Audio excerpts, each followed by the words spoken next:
국세청이 해외로 재산을 빼돌려서 세금을 탈루한 혐의를 받는 93명에 대해서 세무조사에 착수했습니다. 이번 조사 대상에는 대기업 사주도 있고요. 또 한 연예기획사도 포함이 되어 있는데 이 연예기획사 같은 경우에는 재산을 해외로 빼돌리기 위해서 한류 열풍까지 이용을 했다. 이런 내용이 보도가 됐죠. 예, 그 한류 열풍을 이용해서 그 호황된 결과가 나왔습니다. 예. 수익을 지금 70억 이상을 그 해외에서 이제 올린 거죠. 해외에서 올린 그 수익도 국세청에 이제 신고를 해야 되면 이제 원칙입니다. 네네. 그런데 이것을 피하기 위해서 소위 페이퍼 컴퍼니를 만들어 놓고 네. 이것에다가 이제 보내게 함으로써 겉으로 드러나는 수익 자체를 은닉하려고 하는 것이 지금 적발이 된 것입니다. 예. 그래서 이와 같은 한류 열풍을 이용한 연예기획사뿐만이 아니고 리포트에 나왔듯이 네. 이른바 와이칼라에 해당되는 소위 말해서 사회 지도층이라고 하는 이런 사람들이 역외 소위 말해서 탈세를 지금 많이 하고 있는 것이 아니냐. 사실 이런 것은 몇 년 전부터도 피해액이 어떻게 보면 국가 입장에서 피해액이죠. 네. 1조 원 이상이 아마 추정될 것이다라고 이제 얘기가 되어 있고, 더군다나 이것은 조세의 공평성이라고 이런 측면에서 해외 탈루하는 것은 더 민감한 사안이기 때문에 네. 이번 사안을 계기로 해서 알려져 있지 않은 것도 좀 더 적극적으로 수사와 조사가 이루어져야 되지 않나 생각됩니다. 네. 해외에다 이제 공연 수익금을 은닉, 몰래 이제 숨겨놨다는 건데요. 70억 원을 숨겨놨는데 90억 원의 세금이 추징이 됐어요. 네. 그러니까 이제 받은 것보다 훨씬 얻은 이익보다 훨씬 크게 나왔네요. 그렇죠. 이제 원래 이제 이 과세 대원칙이 소득이 있는 곳에 과세 있다는 거거든요. 예. 소득보다 많이 과세할 수는 없죠. 그러니까 예를 들어서 세율이 110%는 없지 않습니까? 그러니까 70억 소득이라고 하면 예를 들어 50% 세율이라고 해서 35억은 내야 되는 건데 네. 왜 70억보다 많은 90억이냐? 이 세금 같은 경우에 안 내게 되면 나중에 가산세가 붙습니다. 그러니까 가산세가 붙는 게 예를 들면 조세 소송 같은 거 하는 경우에도 내가 완전히 패소한 패소 확정 판결일부터 가산세가 붙는 게 아니라 이게 소급해가지고 안 낸 날부터 가산세가 붙거든요. 그러니까 예를 들어서 나 이거 부당한 세금인데 그래서 과세에 대한 소송을 해가서 나중에 대법원까지 가서 패소 확정 판결하게 되면 정말 이 애초에 세금 내지 않았던 그때부터 가산세가 붙어서 배보다 배꼽이 더 큰 결과들 많이 나와요. 예, 세금에 예. 있어서는. 네. 근데 이거 같은 경우에도 적발은 지금 됐지만 예전에 세금을 내지 않았던 것이기 때문에 그때부터 기산해서 가산세가 붙으니까 70억의 소득임에도 불구하고 추징세액이 총 70억을 초과하는 90억이 된 거죠. 예, 그렇군요. 근데 지금 이 연예 기획사뿐만 아니라 앞서도 이제 사회 지도층이 많이 포함이 됐다고 했는데 이 대기업 사주 같은 경우에는 상속세를 빼돌리려고 또 이런 은닉 행위를 했다고요. 네, 굴지의 이제 업체의 대표의 선친께서 해외 금융 계좌에 어떻게 보면 이제 비자금 조성을 해놓은 셈입니다. 네네. 돈 자체가 숨겨져 있었던 것이죠. 그런데 이제 이 선친이 사망을 하게 됐습니다. 그래서 자제가 계좌 명의를 본인의 이름으로 바뀌게 된 것이죠. 네. 그럼으로써 사실은 내야 될 상속세에 해당되는 부분을 네. 결국은 탈루한 이런 꼴입니다. 그래서 금액이 거의 1,000억 원에 그렇죠. 달하더라고요. 그것도 예. 지금 말씀하신 바와 같이 아마 가산세라든가 네네. 또는 신고를 해야 되는데 또 하지 않았을 때 붙는 여러 가지 이제 행정벌이 있습니다. 그걸 네. 도합하게 되면 아마 1,000억 원 이상이 되지 않는가 이렇게 생각이 되는데요.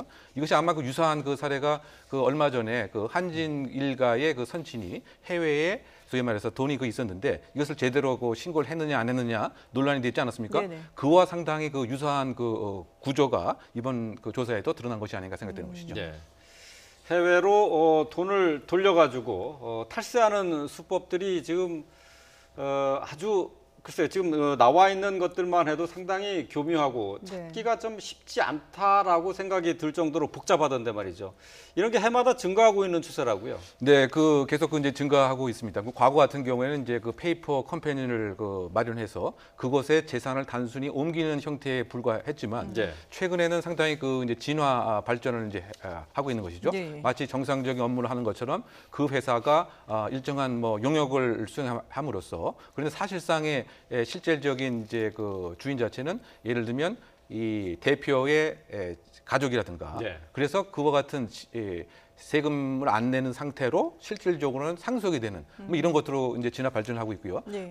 지금 수치로 봐서는 1조 원을 계속 지금 훌쩍훌쩍 넘어가는 이제 이런 상태가 아닌가 생각이 됩니다. 예. 통계 등에 의하면 2014년도에 예를 들면 1조 원을 조금 넘는 1조 2,179억 원이었죠. 네, 화면을 좀 보도록 하죠. 네, 그렇습니다. 그래서 2015년도에 1조 2,860억 원이었다가 2017년 현재 네. 그 건수도 그 233건으로 증가했을 뿐만이 아니고 네네. 그 탈루액을 보게 되면 1조 3,192억 원까지 이렇게 확대가 됐다. 예. 아마 그 이 이면에는 그 고소득 전문직 우리가 얘기하는 그 사회 지도층 예. 또 그 와이칼라에 해당되는 그 사람들이 전문적인 예를 들면 변호사라든가 국제 변호사라든가 네네네. 세무사의 도움을 그 얻어서 예. 상당히 그 지능화된 그 방법으로 예. 합법을 가장했지만 사실상 그 이면을 들여다보게 되면 탈세를 위한 모든 작업을 하기 때문에 이와 같이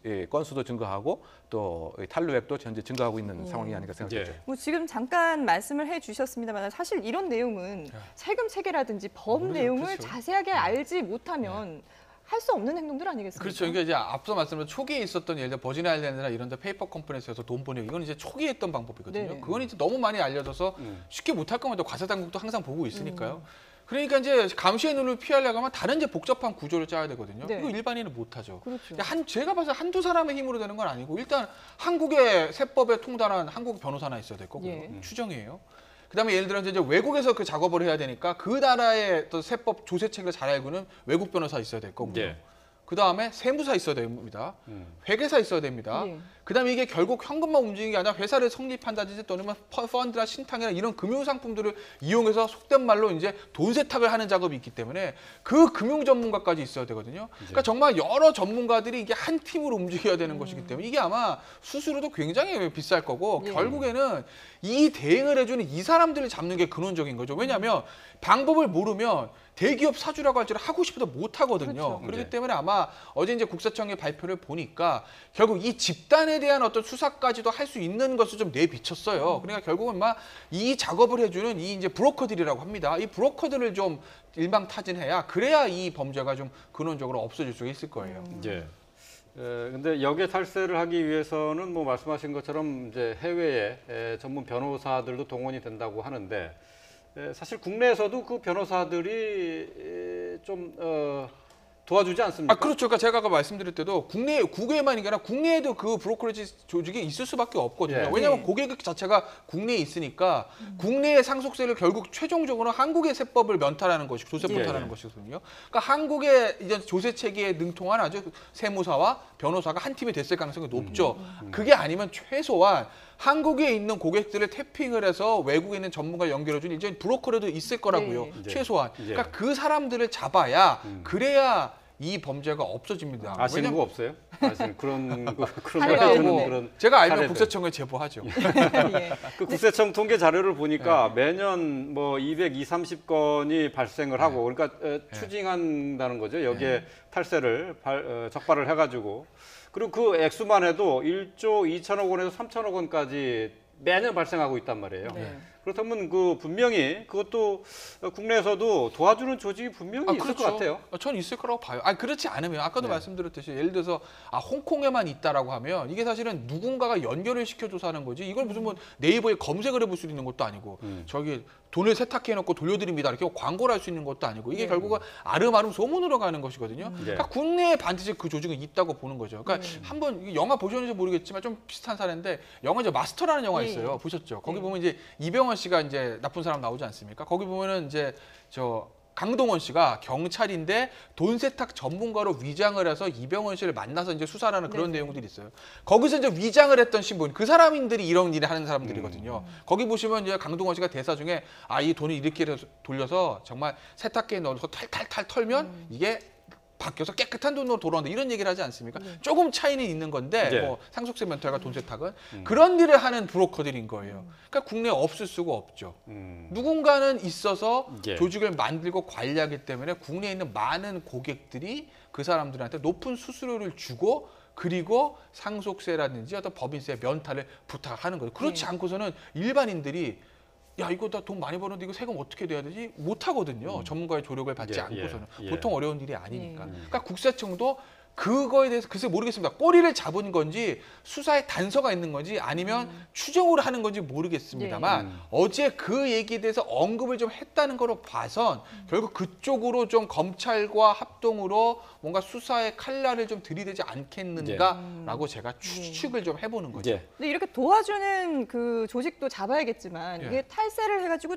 적발이 된다 하더라도 너무나도 이게 추징이라든지 이런 좀 그 추가로 받는 벌들이 너무 약하지 않느냐 이런 지적들도 있거든요. 그렇죠. 그래 뭐 통계에 의하면 그 조세범의 그 이를테면 실형이 선고되는 예. 비율이 17% 남짓이다 이렇게 그래요? 얘기되는 거죠. 예. 그러면 나머지 그 87%는 고작해야 벌금 아니면 뭐 네네. 집행유예가 아니겠는가 이렇게 생각이 됩니다. 그러다 보니까 솜방망이 그 처벌이다. 처벌이다. 그 예. 바꿔 얘기하면 이 얻어야 할 이익과 내가 치러야 할 비용 간에 따지고 보면 사실 이렇게 많은 돈 몇천억을 탈루하고 내가 벌금 얼마나 낸다, 집행유예 된다고 예. 하면 사실상 범죄의 그 억지력이 없는 셈이죠. 그래서 조세범 처벌법에 관한 양형 기준을 대폭 높일 필요가 있지 않느냐. 그래야 사실은 조세 집행에 적극적인 이제 순응을 이제 하지. 사실은 조금 뭐 벌금 받고 뭐 형 좀 살고 나서 내가 수천억에 대한 이익을 산다고 하면 오히려 그것을 하지 않겠느냐. 네. 더군다나 이제 이 문제가 되는 것은 우리가 뭐 살인이나 뭐 성폭력 같은 경우는 눈에